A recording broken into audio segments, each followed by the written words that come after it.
ഈ ചാനലിന്റെ വളർച്ച എന്ന് പറയുന്നത് സുഹൃത്തുക്കളെ നിങ്ങളുടെ സബ്സ്ക്രിപ്ഷനും അതിനോടൊപ്പം തന്നെ നിങ്ങളുടെ സപ്പോർട്ടുമാണ്. ഒത്തിരി സുഹൃത്തുക്കൾ ഇപ്പോഴും സബ്സ്ക്രൈബ് ചെയ്യാതെ കാണുന്നുണ്ട്. ദയവ് ചെയ്ത് സബ്സ്ക്രൈബ് ചെയ്ത് ഈ ചാനൽ ഒന്ന് സപ്പോർട്ട് ചെയ്യുക, സഹായിക്കുക. നമസ്കാരം, PSC ടുഡേ യൂട്യൂബ് ചാനലിലേക്ക് ഏവർക്കും സ്വാഗതം. സുഹൃത്തുക്കളെ, നിങ്ങൾ എല്ലാവരും കാത്തിരുന്ന LGS marathon day 2024 100 days challenge ആരംഭിക്കുകയാണ്.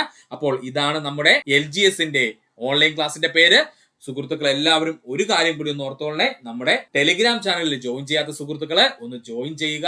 ഇവിടെ പറയാത്ത കുറച്ച് വർക്കൗട്ട് ക്വസ്റ്റ്യൻസ് ഒക്കെ നമുക്ക് അതിനകത്ത് ആഡ് ചെയ്ത് പഠിക്കേണ്ടതുണ്ട്. അപ്പോൾ എല്ലാ സുഹൃത്തുക്കൾക്കും സുസ്വാഗതം നമ്മുടെ ഏറ്റവും പുതിയ LGS മാരത്തോൺ 2024ലേക്ക്. ഇനി നമുക്ക് നോക്കാനുള്ളത് 2024 LGSന്റെ സ്റ്റഡി പ്ലാൻ ആണ്. അപ്പോൾ എന്തായാലും സുഹൃത്തുക്കളെ, നിങ്ങൾ ഒരു ദിവസം 2 മണിക്കൂർ പഠിക്കണം. ഇമ്പോർട്ടന്റ് ആണ്. നിങ്ങൾ ഒരു ദിവസം 2 മണിക്കൂർ എന്ത് ചെയ്യണം, നമ്മുടെ LGS പഠനത്തിന് വേണ്ടിയിട്ട് മാറ്റിവെക്കണം. അങ്ങനെയാണെന്നുണ്ടെങ്കിൽ ഇനി നമ്മുടെ മുമ്പിൽ ഏകദേശം 100 ദിവസമുണ്ട്. ഈ 100 ദിവസം കൊണ്ട് സുഖമായിട്ട് നമുക്ക് 2024 LGS ക്ലിയർ കട്ട് ചെയ്യാൻ പറ്റും. എല്ലാ ആഴ്ചയും സൺഡേസിൽ നമ്മൾ എന്ത് ചെയ്യും, ഒരു 25 മാർക്കിന്റെ മോക്ക് ടെസ്റ്റ്. അത് നമ്മൾ തിങ്കൾ മുതൽ ശനി വരെ പഠിച്ചിട്ടുള്ള മുഴുവൻ പോയിന്റ്സും ചേർത്തുകൊണ്ട് ഒരു മോക്ക് ടെസ്റ്റ് കൂടെ നമ്മൾ കണ്ടക്ട് ചെയ്യാം. അപ്പൊ ഇതാണ് നമ്മുടെ സ്റ്റഡി പ്ലാൻ എന്നുള്ളത്. നിങ്ങൾക്ക് എല്ലാവരും LGS റാങ്ക് ലിസ്റ്റിൽ ഉണ്ടായിരിക്കും, ഉറപ്പാണ്. സുഹൃത്തുക്കളെ, നമ്മൾ ഇന്ന് നോക്കാൻ പോകുന്നത് നമ്മുടെ LGS 100 ഡേയ്സ് ചലഞ്ചിന്റെ ഡേ 26 ആണ്. സുഹൃത്തുക്കളെ, ഇന്ന് നമ്മൾ നോക്കാൻ പോകുന്നത് കേരളത്തിലെ ജില്ലകളുമായി ബന്ധപ്പെട്ട് 2024 ഉണ്ടായിരുന്ന ആനുകാലിക ചോദ്യങ്ങളാണ്. ശ്രദ്ധിക്കുക, കേരളത്തിലെ ജില്ലകളുമായി ബന്ധപ്പെട്ട് 2024 ഉണ്ടായ ആനുകാലിക ചോദ്യങ്ങൾ അല്ലെങ്കിൽ ആനുകാലിക സംഭവങ്ങളാണ്. സുഹൃത്തുക്കളെ, ഇന്ന് നമ്മുടെ LD എക്സാമിന്റെ 3ാമത്തെ ഫേസ് നടന്നിരുന്നു. ഏകദേശം 28ഓളം ചോദ്യങ്ങൾ നമ്മുടെ ക്ലാസ്സിൽ നിന്ന് ചോദിച്ചിരുന്നു. അതുകൊണ്ട് അടുത്ത LD എക്സാം വരുന്ന സുഹൃത്തുക്കൾ ദയവ് ചെയ്ത് നമ്മുടെ പ്രീവിയസ് ക്ലാസ്സുകൾ കാണാൻ ശ്രമിക്കുക. LDയുമായി ബന്ധപ്പെട്ട ക്ലാസ്സുകളുടെ ലിങ്ക് ഡിസ്ക്രിപ്ഷനിൽ കൊടുത്തിരിക്കാം. നിങ്ങൾക്ക് ഒരുപാട് ഉപകാരപ്രദമാവുന്ന രീതിയിലാണ് ക്ലാസ്സുകൾ സെറ്റ് ചെയ്തിരിക്കുന്നത്. അപ്പോൾ സുഹൃത്തുക്കൾ അത് ശ്രദ്ധിക്കുക. അപ്പോൾ ഇന്ന് നമുക്ക് പഠിക്കാം കേരളത്തിലെ ജില്ലകളുമായി ബന്ധപ്പെട്ട് 2024 നടന്ന ആനുകാലിക സംഭവം. നമ്മുടെ ആദ്യത്തെ പോയിന്റ്, ഇന്റർനാഷണൽ ഫ്ലവർ ഷോയുടെയും അഗ്രി ഫെസ്റ്റിന്റെയും 8ാമത് പൂപ്പൊലി 2024 വേദി വയനാട്. ഇമ്പോർട്ടന്റ് ആണ്. ഇന്റർനാഷണൽ ഫ്ലവർ ഷോയും അതുപോലെ തന്നെ അഗ്രി ഫെസ്റ്റിന്റെയും 8ാമത് പൂപ്പൊലി 2024 വേദി എന്ന് ചോദിച്ചു കഴിഞ്ഞാൽ അത് വയനാട് ജില്ലയാണ്. ഇന്ത്യയിലെ ആദ്യ ഡിജിറ്റൽ സയൻസ് പാർക്കിന് തറക്കല്ലിട്ടിട്ട ജില്ല തിരുവനന്തപുരം ജില്ല. ഇന്ത്യയിലെ ആദ്യ ഡിജിറ്റൽ സയൻസ് പാർക്കിന് തറക്കല്ലിട്ട ജില്ല ഏതാണ്? തിരുവനന്തപുരം ജില്ല. സംസ്ഥാനത്തെ തദ്ദേശ സ്വയംഭരണ സ്ഥാപനത്തിന് കീഴിലുള്ള ആദ്യ മലിനജല ശുദ്ധീകരണ പ്ലാന്റ് നിലവിൽ വരുന്നത് മഞ്ചട്ടിപ്പാടം, കണ്ണൂർ ജില്ല. സംസ്ഥാനത്തെ തദ്ദേശ സ്വയംഭരണ സ്ഥാപനത്തിന് കീഴിലുള്ള ആദ്യ മലിനജല ശുദ്ധീകരണ പ്ലാന്റ് നിലവിൽ വരുന്നത് മഞ്ചട്ടിപ്പാടം, കണ്ണൂർ ജില്ല. ഒന്നുകൂടി പറയാം സുഹൃത്തുക്കളെ, ശ്രദ്ധിക്കുക. ഇന്റർനാഷണൽ ഫ്ലവർ ഷോയുടെ അഗ്രി ഫെസ്റ്റിന്റെയും 8ാമത് പൂപ്പൊലി 2024 വേദി ചോദിച്ചു കഴിഞ്ഞാൽ അത് വയനാടാണ്. അപ്പോൾ 2024 നടന്ന പൂപ്പൊലി എത്രാമത്തെ സുഹൃത്തുക്കളെ? 8ാമത്തതാണ്. ഇന്ത്യയിലെ ആദ്യ ഡിജിറ്റൽ സയൻസ് പാർക്കിന് തറക്കല്ലിട്ട ജില്ല തിരുവനന്തപുരം ജില്ല. സംസ്ഥാനത്തെ തദ്ദേശ സ്വയംഭരണ സ്ഥാപനത്തിന് കീഴിലുള്ള ആദ്യ മലിനജല ശുദ്ധീകരണ പ്ലാന്റ് നിലവിൽ വരുന്നത് മഞ്ചട്ടിപ്പാടം, കണ്ണൂർ ജില്ല. പഠിക്കുക. രാജ്യത്തെ 2ാമത്തെ ആന്റിബയോട്ടിക് സ്മാർട്ട് ആശുപത്രി ഒഴലപ്പതി കുടുംബാരോഗ്യ കേന്ദ്രം, പാലക്കാട് ജില്ല. ഇമ്പോർട്ടന്റ് ആണ്. രാജ്യത്തെ 2ാമത്തെ ആന്റിബയോട്ടിക് സ്മാർട്ട് ആശുപത്രിയായി തിരഞ്ഞെടുക്കപ്പെട്ടത് ഒഴലപ്പതി കുടുംബ ആരോഗ്യ കേന്ദ്രം. ഇത് ഏത് ജില്ലയിലാ? പാലക്കാട് ജില്ലയിലാണ്. രാജ്യത്തെ ആദ്യത്തെ ആന്റിബയോട്ടിക് സ്മാർട്ട് ആശുപത്രി എന്നറിയപ്പെടുന്നത് കക്കോടി, കോഴിക്കോട് ജില്ല. രാജ്യത്തെ ആദ്യത്തെ ആന്റിബയോട്ടിക് സ്മാർട്ട് ആശുപത്രി എന്നറിയപ്പെടുന്നത് കക്കോടി ആശുപത്രി. എവിടെയാത്? കോഴിക്കോട് ജില്ല. ആന്റിബയോട്ടിക്കുകളുടെ അമിതമായ ഉപയോഗം തടയുന്നതിന് വേണ്ടി രൂപീകരിച്ചിരിക്കുന്നവയാണ് ആന്റിബയോട്ടിക് സ്മാർട്ട് ആശുപത്രികൾ. ആന്റിബയോട്ടിക്കുകളുടെ അമിതമായ ഉപയോഗം തടയുന്നതിന് വേണ്ടി രൂപീകരിച്ചിരിക്കുന്നവയാണ് ആന്റിബയോട്ടിക് സ്മാർട്ട് ആശുപത്രികൾ. ഫിഷറീസ് വകുപ്പിന്റെ ആദ്യ മത്സ്യവിഭവ റെസ്റ്റോറന്റ് ആണ് കേരള സീ ഫുഡ് കഫേ. ഇത് നിലവിൽ വരുന്ന ജില്ല തിരുവനന്തപുരം ജില്ല. ഇമ്പോർട്ടന്റ് ആണ്. ഫിഷറീസ് വകുപ്പിന്റെ ആദ്യ മത്സ്യവിഭവ റെസ്റ്റോറന്റ് ആയിട്ടുള്ള കേരള സീ ഫുഡ് കഫേ നിലവിൽ വരുന്ന ജില്ല ഏതാണ്? തിരുവനന്തപുരം ജില്ലയാണ്. ഒന്നുകൂടി പറയാം സുഹൃത്തുക്കളെ, ശ്രദ്ധിക്കുക. രാജ്യത്തെ 2ാമത്തെ ആന്റിബയോട്ടിക് സ്മാർട്ട് ആശുപത്രി ആയിട്ടുള്ള ഒഴലപ്പതി കുടുംബ ആരോഗ്യ കേന്ദ്രം സ്ഥിതി ചെയ്യുന്നത് എവിടെയെന്ന് ചോദിച്ചാൽ അത് പാലക്കാട് ജില്ലയിലാണ്. ഓർക്കുക, രാജ്യത്തെ 2ാമത്തെ ആന്റിബയോട്ടിക് സ്മാർട്ട് ആശുപത്രി ഏതാണ്? ഒഴലപ്പതി കുടുംബാരോഗ്യ കേന്ദ്രമാണ്. ഇത് എവിടെയാ സ്ഥിതി ചെയ്യുന്നത്? പാലക്കാട് ജില്ലയിലാണ്. രാജ്യത്തെ ആദ്യത്തെ ആന്റിബയോട്ടിക് സ്മാർട്ട് ആശുപത്രി എന്നറിയപ്പെടുന്നത് കക്കോടി, കോഴിക്കോട്. ആന്റിബയോട്ടിക്കുകളുടെ അമിത ഉപയോഗം തടയുന്നതിന് വേണ്ടി രൂപീകരിച്ചിരിക്കുന്നവയാണ് ആന്റിബയോട്ടിക് സ്മാർട്ട് ആശുപത്രികൾ പഠിക്കുക. ഫിഷറീസ് വകുപ്പിന്റെ ആദ്യ മത്സ്യവിഭവ restaurant Kerala seafood cafe എവിടെയാണ് നിലവിൽ വരുന്നത്? തിരുവനന്തപുരം ജില്ലയിലാണ് പഠിക്കുക. 1,00,000 മുകളിൽ ജനസംഖ്യയുള്ള കേരളത്തിലെ നഗരങ്ങളിൽ ഏറ്റവും വൃത്തിയുള്ള നഗരം എന്നറിയപ്പെടുന്നത് ആലപ്പുഴയാണ്. 1,00,000 മേൽ ജനസംഖ്യയുള്ള കേരളത്തിലെ നഗരങ്ങളിൽ ഏറ്റവും വൃത്തിയുള്ള നഗരമായി തിരഞ്ഞെടുക്കപ്പെട്ടത് നമ്മുടെ ആലപ്പുഴ നഗരമാണ്. 1,00,000 താഴെ ജനസംഖ്യയുള്ള കേരളത്തിലെ നഗരങ്ങളിൽ ഏറ്റവും വൃത്തിയുള്ള നഗരമായി തിരഞ്ഞെടുത്തത് വർക്കലയാണ്. വർക്കല എവിടെയാണ്? നമ്മുടെ തിരുവനന്തപുരം ജില്ലയിലാണ്. ഇമ്പോർട്ടന്റ് ആണ്. 1,00,000 താഴെ ജനസംഖ്യയുള്ള കേരളത്തിലെ നഗരങ്ങളിലെ ഏറ്റവും വൃത്തിയുള്ള നഗരമായി തിരഞ്ഞെടുത്തത് വർക്കലയാണ്. വർക്കല എവിടെയാണ്? തിരുവനന്തപുരം ജില്ലയുടെ ഭാഗമാണ്. സംസ്ഥാനത്തിലെ സർക്കാർ മേഖലയിലെ ആദ്യ റോബോട്ടിക് സർജറി യൂണിറ്റ് പ്രവർത്തനം ആരംഭിച്ചിരിക്കുന്നത് റീജിയണൽ ക്യാൻസർ സെന്റർ തിരുവനന്തപുരം. സംസ്ഥാനത്തെ സർക്കാർ മേഖലയിലെ ആദ്യ റോബോട്ടിക് സർജറി യൂണിറ്റ് പ്രവർത്തനം ആരംഭിച്ചിരിക്കുന്നത് regional cancer centre Thiruvananthapuram. Digital സാക്ഷരത കൈവരിച്ച ഇന്ത്യയിലെ ആദ്യത്തെ നഗരസഭ കൊട്ടാരക്കര. കൊട്ടാരക്കര ഏത് ജില്ലയിലാണ് സുഹൃത്തുക്കളെ? കൊല്ലം ജില്ലയിലാണ്. ഡിജിറ്റൽ സാക്ഷരത കൈവരിച്ച ഇന്ത്യയിലെ ആദ്യത്തെ നഗരസഭ എന്നറിയപ്പെടുന്നത് കൊട്ടാരക്കര നഗരസഭയാണ്. കൊട്ടാരക്കര എവിടെയാണ് സ്ഥിതി ചെയ്യുന്നത്? കൊല്ലം ജില്ലയിലാണ്. ഒന്നുകൂടി പറയാം, ശ്രദ്ധിക്കുക. 1,00,000 മുകളിൽ ജനസംഖ്യയുള്ള കേരളത്തിലെ നഗരങ്ങളിൽ ഏറ്റവും വൃത്തിയുള്ള നഗരമായി തിരഞ്ഞെടുക്കപ്പെട്ടത് ആലപ്പുഴ നഗരം.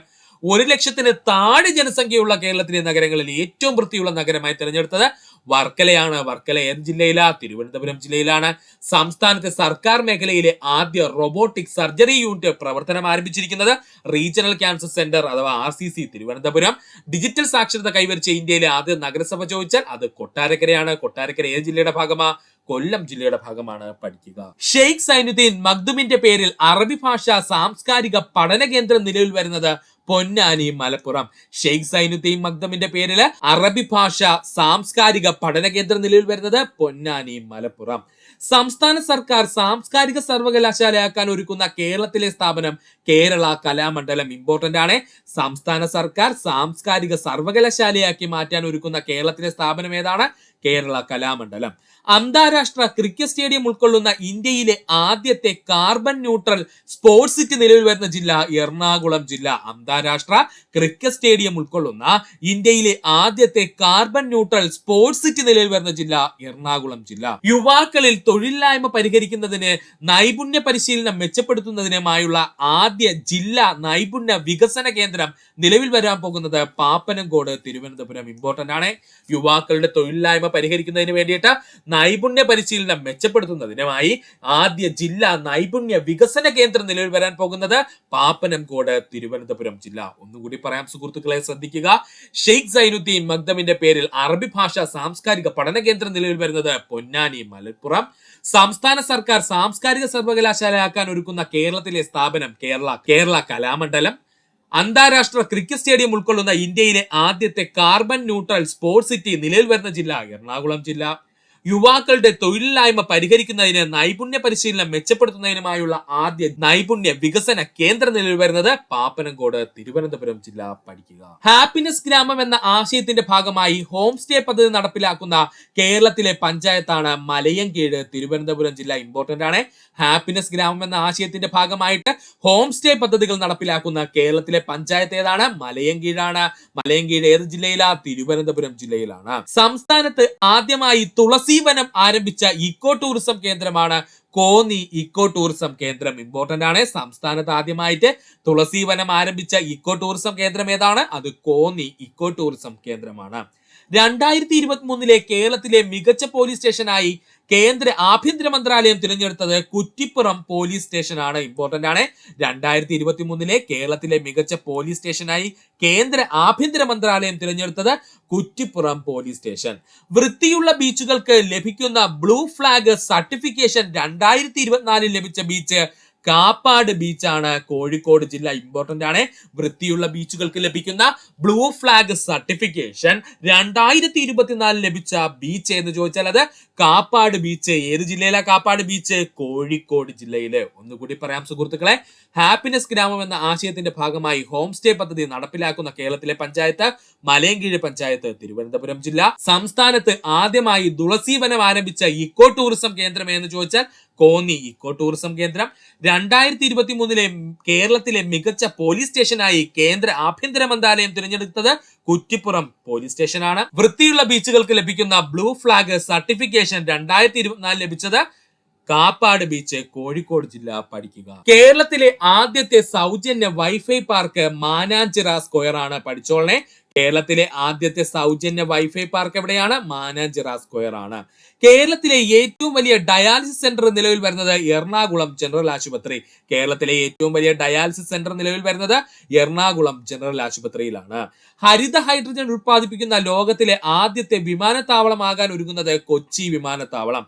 ഹരിത ഹൈഡ്രജൻ ഉത്പാദിപ്പിക്കുന്ന ലോകത്തിലെ ആദ്യത്തെ വിമാനത്താവളമാകാൻ ഒരുങ്ങുന്നത് കൊച്ചി വിമാനത്താവളം. മത്സ്യഫെഡിന്റെ കീഴിൽ വലനിർമ്മാണശാലകൾക്ക് ആവശ്യമായ ഗുണമേന്മയുള്ള നൈലോൺ നൂലുകൾ ഉത്പാദിപ്പിക്കുന്ന സംസ്ഥാനത്തെ ആദ്യത്തെ നൈലോൺ നൂൽ ഫാക്ടറി നിലവിൽ വന്നിരിക്കുന്നത് പറവൂർ, ആലപ്പുഴ ജില്ല. ഇമ്പോർട്ടന്റ് ആണ്. മത്സ്യഫെഡിന്റെ കീഴിലെ വലനിർമ്മാണശാലകൾക്ക് ആവശ്യമായിട്ടുള്ള ഗുണമേന്മയുള്ള നൈലോൺ നൂലുകൾ ഉത്പാദിപ്പിക്കുന്ന സംസ്ഥാനത്തെ ആദ്യ നൈലോൺ നൂൽ ഫാക്ടറി നിലവിൽ വന്നത് എവിടെയാണ്? പറവൂർ, ആലപ്പുഴ ജില്ല. ഒന്നുകൂടി പറയാം സുഹൃത്തുക്കളെ. കേരളത്തിലെ ആദ്യത്തെ സൗജന്യ വൈഫൈ പാർക്ക് എന്നറിയപ്പെടുന്നത് മാനാഞ്ചിറ സ്ക്വയർ ആണ്. കേരളത്തിലെ ഏറ്റവും വലിയ ഡയാലിസിസ് സെന്റർ നിലവിൽ വരാൻ പോകുന്നത് എറണാകുളം ജനറൽ ആശുപത്രിയിലെ. ഹരിത ഹൈഡ്രജൻ ഉത്പാദിപ്പിക്കുന്ന ലോകത്തിലെ ആദ്യത്തെ വിമാനത്താവളമാകാൻ ഒരുങ്ങുന്നത് കൊച്ചി വിമാനത്താവളം. മത്സ്യഫെഡിന്റെ കീഴിൽ വലനിർമ്മാണശാലകൾക്ക് ആവശ്യമായ ഗുണമേന്മയുള്ള നൈലോൺ നൂലുകൾ ഉത്പാദിപ്പിക്കുന്ന സംസ്ഥാനത്തെ ആദ്യ നൈലോൺ നൂൽ ഫാക്ടറി നിലവിൽ വരുന്നത് പറവൂർ, ആലപ്പുഴ ജില്ല. സംസ്ഥാനത്തെ ആദ്യ ക്യാമ്പസ് ഇൻഡസ്ട്രിയൽ പാർക്ക് പ്രവർത്തനം ആരംഭിച്ചത് കൊട്ടാരക്കര എഞ്ചിനീയറിംഗ് കോളേജിലാണ്. കൊട്ടാരക്കര എന്ന് പറയുന്നത് നമ്മൾ ഓൾറെഡി പറഞ്ഞു, കൊല്ലം ജില്ലയിലാണ്. സംസ്ഥാനത്തെ ആദ്യ ക്യാമ്പസ് ഇൻഡസ്ട്രിയൽ പാർക്ക് പ്രവർത്തനം ആരംഭിക്കുന്നത് കൊട്ടാരക്കര എഞ്ചിനീയറിംഗ് കോളേജ്. കൊട്ടാരക്കര എവിടെ സ്ഥിതി ചെയ്യുന്നത്? കൊല്ലം ജില്ലയിലാണ്. സംസ്ഥാനത്തെ ആദ്യത്തെ സമ്പൂർണ്ണ ഡിജിറ്റൽ സാക്ഷരതാ നിയോജക മണ്ഡലം തളിപ്പറമ്പ്, കണ്ണൂര്. സംസ്ഥാനത്തെ ആദ്യത്തെ സമ്പൂർണ്ണ ഡിജിറ്റൽ സാക്ഷരതാ നിയോജക മണ്ഡലം സ്ഥിതി ചെയ്യുന്നത് തളിപ്പറമ്പ്, കണ്ണൂർ ജില്ല. ജസ്റ്റിസ് ഫാത്തിമ ബീവിയുടെ ഓർമ്മയ്ക്കായി ലൈബ്രറി നിലവിൽ വരുന്ന കോടതി പത്തനംതിട്ട ജില്ലാ കോടതി. ഇമ്പോർട്ടന്റ് ആണ്. ജസ്റ്റിസ് ഫാത്തിമ ബീവിയുടെ ഓർമ്മയ്ക്കായിട്ട് ലൈബ്രറി നിലവിൽ വരുന്ന കോടതി എന്ന് ചോദിച്ചാൽ പത്തനംതിട്ട ജില്ലാ കോടതി. ലോകാരോഗ്യ സംഘടന വയോജന സൗഹൃദ നഗരമായി പ്രഖ്യാപിച്ച ദക്ഷിണേന്ത്യയിലെ ആദ്യ നഗരം കൊച്ചിയാണ്. പഠിച്ചോളനെ. ഇമ്പോർട്ടന്റ് ആണ്. ലോകാരോഗ്യ സംഘടന വയോജന സൗഹൃദ നഗരമായി പ്രഖ്യാപിച്ച ദക്ഷിണേന്ത്യയിലെ ആദ്യ നഗരം ഏതാ? കൊച്ചിയാണ്. പഠിക്കുക. ഒന്നുകൂടി പറയാം സുഹൃത്തുക്കളെ. സംസ്ഥാനത്തെ ആദ്യ ക്യാമ്പസ് ഇൻഡസ്ട്രിയൽ പാർക്ക് പ്രവർത്തനം ആരംഭിച്ചത് കൊട്ടാരക്കര എഞ്ചിനീയറിംഗ് കോളേജ്. കൊട്ടാരക്കര എവിടെയാണ്? കൊല്ലം ജില്ലയിലാണ്. സംസ്ഥാനത്തെ ആദ്യത്തെ സമ്പൂർണ്ണ ഡിജിറ്റൽ സാക്ഷരതാ നിയോജക മണ്ഡലം തളിപ്പറമ്പ്, കണ്ണൂർ ജില്ല. ജസ്റ്റിസ് ഫാത്തിമ ബിയുടെ ഓർമ്മയ്ക്കായി ലൈബ്രറി നിലവിൽ വരുന്ന കോടതി പത്തനംതിട്ട ജില്ലാ കോടതി. ലോകാരോഗ്യ സംഘടന വയോജന സൗഹൃദ നഗരമായി പ്രഖ്യാപിച്ച ദക്ഷിണേന്ത്യയിലെ ആദ്യ നഗരം കൊച്ചിയാണ്. പഠിക്കുക. രാജ്യത്ത് ജില്ലാ പഞ്ചായത്ത് തലത്തിൽ കാർബൺ ന്യൂട്രൽ റിപ്പോർട്ട് പുറത്തിറക്കിയ ആദ്യത്തെ ജില്ല വയനാട് ജില്ല. ഇമ്പോർട്ടന്റ് ആണ്. രാജ്യത്ത് ജില്ലാ പഞ്ചായത്ത് തലത്തിൽ കാർബൺ ന്യൂട്രൽ റിപ്പോർട്ട് പുറത്തിറക്കിയ ആദ്യത്തെ ജില്ല വയനാട് ജില്ല. സംസ്ഥാനത്തെ ആദ്യ സ്മാർട്ട് ജനമൈത്രി ചെക്ക് പോസ്റ്റ് നിലവിൽ വന്നത് മറയൂരാണ്. സംസ്ഥാനത്തെ ആദ്യ സ്മാർട്ട് ജനമൈത്രി ചെക്ക് പോസ്റ്റ് നിലവിൽ വന്നത് മറയൂറാണ്. സംസ്ഥാനത്തെ ആദ്യ മാരിടൈം ക്ലസ്റ്റർ നിലവിൽ വരുന്നത് ചേർത്തല, ആലപ്പുഴ. സംസ്ഥാനത്തെ ആദ്യ മാരിടൈം ക്ലസ്റ്റർ നിലവിൽ വരുന്നത് എവിടെയാണ്? ചേർത്തല, ആലപ്പുഴയാണ്. വീടുകളിൽ നേരിട്ടെത്തി ശുചിമുറി മാലിന്യങ്ങൾ സംസ്കരിക്കുന്ന mobile faecal septage treatment plant ആരംഭിച്ച ഇന്ത്യയിലെ ആദ്യത്തെ നഗരസഭ ചാലക്കുടി നഗരസഭ. അതും ഇമ്പോർട്ടന്റ് ആണ്. വീടുകളിൽ നേരിട്ടെത്തി ശുചിമുറി മാലിന്യങ്ങൾ സംസ്കരിക്കുന്ന mobile faecal septage treatment plant ആരംഭിച്ച ഇന്ത്യയിലെ ആദ്യ നഗരസഭ ചാലക്കുടി നഗരസഭ. പഠിക്കുക. സംസ്ഥാനത്തെ ആദ്യ സ്മാർട്ട് ജനമൈത്രി ചെക്ക് പോസ്റ്റ് നിലവിൽ വന്നത് മറയൂര്. സംസ്ഥാനത്തെ ആദ്യ മാരിടൈം ക്ലസ്റ്റർ നിലവിൽ വന്നത് ചേർത്തല, ആലപ്പുഴ ജില്ല. വീടുകളിൽ നേരിട്ടെത്തി ശുചിമുറി മാലിന്യങ്ങൾ സംസ്കരിക്കുന്ന mobile faecal septage treatment plant ആരംഭിച്ച ഇന്ത്യയിലെ ആദ്യ നഗരസഭ ചാലക്കുടി നഗരസഭ. പഠിക്കുക. കേന്ദ്ര സർക്കാരിന്റെ സ്മാർട്ട് സിറ്റി 2.0 പദ്ധതിയിലേക്ക് കേരളത്തിൽ നിന്നും തിരഞ്ഞെടുക്കപ്പെട്ട ഏക നഗരം തിരുവനന്തപുരം നഗരം. പഠിച്ചോളനെ. കേന്ദ്ര സർക്കാരിന്റെ സ്മാർട്ട് സിറ്റി 2.0 പദ്ധതിയിലേക്ക് കേരളത്തിൽ നിന്നും തിരഞ്ഞെടുക്കപ്പെട്ട ഏക നഗരം തിരുവനന്തപുരം നഗരം. അർഹരായ മുഴുവൻ വിദ്യാർത്ഥികൾക്കും വോട്ടർമാരാക്കിയ രാജ്യത്തെ ആദ്യത്തെ ജില്ല കണ്ണൂർ ജില്ല. അർഹരായ മുഴുവൻ വിദ്യാർത്ഥികളെയും വോട്ടർമാരാക്കിയ രാജ്യത്തെ ആദ്യത്തെ ജില്ല കണ്ണൂർ ജില്ല. 2024 700 വർഷം പഴക്കമുള്ള വട്ടെഴുത്ത് ലിഖിതം കണ്ടെത്തിയ കേരളത്തിലെ ജില്ല പാലക്കാട് ജില്ല. 2024 700 വർഷം പഴക്കമുള്ള വട്ടെഴുത്ത് ലിഖിതം കണ്ടെത്തിയ കേരളത്തിലെ ജില്ല പാലക്കാട് ജില്ല. 2024 ഏപ്രിൽ സംസ്ഥാനത്തെ കളിസ്ഥലമില്ലാത്ത വിദ്യാലയങ്ങൾ അടച്ചുപൂട്ടണമെന്ന് ഉത്തരവിട്ട ഹൈക്കോടതി കേരള ഹൈക്കോടതി. 2024 ഏപ്രില് സംസ്ഥാനത്തെ കളിസ്ഥലമില്ലാത്ത വിദ്യാലയങ്ങൾ അടച്ചുപൂട്ടണമെന്ന് ഉത്തരവിട്ട ഹൈക്കോടതി ഏതാണ്? കേരള ഹൈക്കോടതിയാണ്. ഒന്നുകൂടി പറയാം, കേന്ദ്ര സർക്കാരിന്റെ സ്മാർട്ട് സിറ്റി 2.0 പദ്ധതിയിൽ കേരളത്തിൽ നിന്നും തിരഞ്ഞെടുക്കപ്പെട്ട ഏക നഗരം തിരുവനന്തപുരം നഗരം. അർഹരായ മുഴുവൻ വിദ്യാർത്ഥികളെയും വോട്ടർമാരാക്കിയ രാജ്യത്തെ ആദ്യത്തെ ജില്ല കണ്ണൂർ ജില്ല. 2024 700 വർഷം പഴക്കമുള്ള വട്ടെഴുത്ത് ലിഖിതം കണ്ടെത്തിയ കേരളത്തിലെ ജില്ല പാലക്കാട്. 2024 ഏപ്രിലിൽ സംസ്ഥാനത്തെ കളിസ്ഥലമില്ലാത്ത വിദ്യാലയങ്ങൾ അടച്ചുപൂട്ടണമെന്ന് ഉത്തരവിട്ട ഹൈക്കോടതി ഏതാണ്? കേരള ഹൈക്കോടതിയാണ്. സംസ്ഥാനത്തെ ആദ്യ ട്രാൻസ്ജെൻഡർ മാതൃക പോളിംഗ് ബൂത്തായ റെയിൻബോ ബൂത്ത് ഒരുക്കിയ ജില്ലാ ഭരണകൂടം തിരുവനന്തപുരം ജില്ലാ ഭരണകൂടം. വളരെ ഇമ്പോർട്ടന്റ് ആയിട്ടുള്ള പോയിന്റ് ആണ്, പഠിച്ചോളുക. സംസ്ഥാനത്തെ ആദ്യ ട്രാൻസ്ജെൻഡർ മാതൃക പോളിംഗ് ബൂത്ത് ആയിട്ടുള്ള റെയിൻബോ ബൂത്ത് ഒരുക്കിയ ജില്ലാ ഭരണകൂടം തിരുവനന്തപുരം ജില്ലാ ഭരണകൂടം. ഉഷ്ണതരംഗം പ്രഖ്യാപിക്കപ്പെട്ട കേരളത്തിലെ ആദ്യത്തെ ജില്ല പാലക്കാട്. രണ്ടാമത്തെ ജില്ല തൃശൂർ ജില്ല. ഇത് രണ്ടും പഠിച്ചോളണേ. ഉഷ്ണതരംഗം പ്രഖ്യാപിക്കപ്പെട്ട കേരളത്തിലെ ആദ്യത്തെ ജില്ല പാലക്കാട് ജില്ല. രണ്ടാമത്തെ ജില്ല ഏതാണ്? തൃശൂർ ജില്ല. കേരളത്തിലെ ആദ്യ palliative care treatment support unit നിലവിൽ വരുന്ന ജില്ല കൊല്ലം ജില്ല. കേരളത്തിലെ ആദ്യത്തെ palliative care treatment support unit നിലവിൽ വരുന്ന ജില്ല കൊല്ലം ജില്ല. 2024 മെയ് മാസത്തിൽ അമീബിക് മസ്തിഷ്ക ജ്വരം സ്ഥിരീകരിച്ച കേരളത്തിലെ ജില്ല മലപ്പുറം ജില്ല. ഇമ്പോർട്ടന്റ് ആണ്, ഇങ്ങനെയുള്ള പോയിന്റ്സ് PSCക്ക് ഇഷ്ടമാണ്, അതുകൊണ്ട് ചോദിക്കും. 2024 മെയ് മാസത്തിൽ അമീബിക് മസ്തിഷ്ക ജ്വരം സ്ഥിരീകരിച്ച കേരളത്തിലെ ജില്ല എന്ന് ചോദിച്ചാൽ മലപ്പുറം ജില്ലയാണ്. മസ്തിഷ്ക ജ്വരത്തിന് കാരണമാകുന്ന അമീബയാണ് അമീബിയ നെഗ്ലേറിയ ഫൗലേറി. പഠിച്ചോളണേ. മസ്തിഷ്ക ജ്വരത്തിന് കാരണമാകുന്ന അമീബ ഏതാണ്? നെഗ്ലേറിയ ഫൗലേറി എന്ന് പറയുന്ന അമീബ കേട്ടോ. ഏതാ അമീബയുടെ പേര്? അമീബ നെഗ്ലേറിയ ഫൗലേറി ആണ്. പഠിക്കുക. ഒന്നുകൂടി പറയാം സുഹൃത്തുക്കളെ. സംസ്ഥാനത്തെ ആദ്യ ട്രാൻസ്ജെൻഡർ മാതൃക പോളിംഗ് ബൂത്തായ റെയിൻബോ ബൂത്ത് ഒരുക്കിയ ജില്ലാ ഭരണകൂടം തിരുവനന്തപുരം ജില്ലാ ഭരണകൂടം. ഉഷ്ണതരംഗം പ്രഖ്യാപിക്കപ്പെട്ട കേരളത്തിലെ ആദ്യത്തെ ജില്ല പാലക്കാട്. 2024 ഒരു ജില്ല കൂടി പ്രഖ്യാപിച്ചു. ഏതാണത്? തൃശൂർ ജില്ല. കേരളത്തിലെ ആദ്യ palliative care treatment support unit നിലവിൽ വരുന്ന ജില്ല കൊല്ലം ജില്ല. 2024 മെയ് മാസത്തിൽ അമീബിക് മസ്തിഷ്ക ജ്വരം സ്ഥിരീകരിച്ച കേരളത്തിലെ ജില്ല മലപ്പുറം ജില്ല. മസ്തിഷ്ക ജ്വരത്തിന് കാരണമാകുന്ന അമീബയാണ് നെഗ്ലേറിയ ഫൗലേറി. അമീബയുടെ പേരെന്താ? Naegleria fowleri. രാജ്യത്തെ ആദ്യ സമ്പൂർണ്ണ ഗ്രിഡ് ബന്ധിത സൗരോർജവൽകൃത ആദിവാസി കോളനി നടുപ്പതി പാലക്കാട്. ഇമ്പോർട്ടന്റ് ആണ്. രാജ്യത്ത് തന്നെ ആദ്യത്തെ സമ്പൂർണ്ണ ഗ്രിഡ് ബന്ധിത സൗരോർജവൽകൃത ആദിവാസി കോളനി ഏതാണ്? നടുപ്പതി. എവിടെയാ സ്ഥിതി ചെയ്യുന്നത്? പാലക്കാട് ജില്ല. ഫോബ്സ് പുറത്തിറക്കിയ 2024 ലോകത്തിലെ ഏറ്റവും മികച്ച ബാങ്കുകളുടെ പട്ടികയിൽ ഉൾപ്പെട്ട ഏക റീജിയണൽ റൂറൽ ബാങ്ക് എന്ന് ചോദിച്ചാൽ അത് കേരള ഗ്രാമീണ ബാങ്ക് ആണ്. ഫോബ്സ് പുറത്തിറക്കിയ 2024 ലോകത്തിലെ ഏറ്റവും മികച്ച ബാങ്കുകളുടെ പട്ടികയിൽ ഉൾപ്പെട്ട ഏക റീജിയണൽ റൂറൽ ബാങ്ക് ഏതാണ്? അത് കേരള ഗ്രാമീണ ബാങ്ക് ആണ്. ഗ്രീൻ ഹൈഡ്രജൻ വാലി പദ്ധതി കേരളത്തിൽ നടപ്പിലാക്കുന്ന സ്ഥലങ്ങളാണ് കൊച്ചിയും തിരുവനന്തപുരവും. ഇമ്പോർട്ടന്റ് ആണ്, പഠിച്ചോളണേ. ഗ്രീൻ ഹൈഡ്രജൻ വാലി പദ്ധതി കേരളത്തിൽ നടപ്പിലാക്കുന്ന സ്ഥലങ്ങൾ ഏതാണ്? കൊച്ചിയും തിരുവനന്തപുരവും. നാവികസേനയുടെ പുതിയ ഉപകേന്ദ്രം നിലവിൽ വരുന്ന കേരളത്തിലെ പ്രദേശം മുട്ടത്തറ തിരുവനന്തപുരം. നാവികസേനയുടെ പുതിയ ഉപകേന്ദ്രം നിലവിൽ വരുന്ന കേരളത്തിലെ പ്രദേശം മുട്ടത്തറ തിരുവനന്തപുരം. അപ്പോൾ ഇത്രയുമായിരുന്നു നമ്മുടെ കേരളത്തിലെ ജില്ലകളുമായി ബന്ധപ്പെട്ട് 2024 നടന്ന ആനുകാലിക ചോദ്യങ്ങൾ. സുഹൃത്തുക്കളെ, നിങ്ങൾ ഇമ്പോർട്ടൻസ് കൊടുത്ത് തന്നെ പഠിക്കണേ. ഒത്തിരി പോയിന്റ്സ് നമ്മുടെ കറണ്ട് അഫയേഴ്സ് മേഖലയിൽ നിന്ന് ഇപ്പോൾ PSC ചോദിക്കാറുണ്ട്. അതുകൊണ്ട് നമ്മൾ വ്യക്തമായിട്ട് ഈ മേഖലകൾ പഠിക്കണം. നമ്മുടെ ക്ലാസ്സിൽ നിന്ന് തന്നെ ഏകദേശം ഇപ്പോൾ നടന്ന LD എക്സാമിൽ നടന്ന ഒരു 6ഓളം കറണ്ട് അഫയേഴ്സ് ചോദ്യങ്ങൾ നമ്മുടെ ക്ലാസ്സിൽ നിന്ന് ചോദിച്ചിട്ടുണ്ടായിരുന്നു. അതുകൊണ്ട് സുഹൃത്തുക്കളെ വ്യക്തമായിട്ട് ഇങ്ങനെയുള്ള പോയിന്റ്സ് എടുത്ത് പഠിക്കണം. ഇത്ര നേരം ഈ വീഡിയോ കണ്ട സുഹൃത്തുക്കൾ എല്ലാവർക്കും നന്ദി, നമസ്കാരം. നിങ്ങൾക്ക് ഈ വീഡിയോ ഇഷ്ടമായെങ്കിൽ നിങ്ങളുടെ സുഹൃത്തുക്കൾ കൂടി ഒന്ന് ഷെയർ ചെയ്ത് കൊടുക്കാനോടൊപ്പം തന്നെ നമ്മുടെ ചാനൽ സബ്സ്ക്രൈബ് ചെയ്ത് സഹായിക്കുക. സബ്സ്ക്രൈബ് ബട്ടൺ ചേർന്നുള്ള ബെൽ ബട്ടൺ അമർത്തി കഴിഞ്ഞാൽ നമ്മൾ അപ്ലോഡ് ചെയ്യുന്ന വീഡിയോകളൊപ്പം തന്നെ സുഹൃത്തുക്കളെ നിങ്ങളെത്തുന്നതാണ്. സുഹൃത്തുക്കളെ എല്ലാവർക്കും നന്ദി, നമസ്കാരം. നല്ലൊരു ദിവസം നേരുന്നു.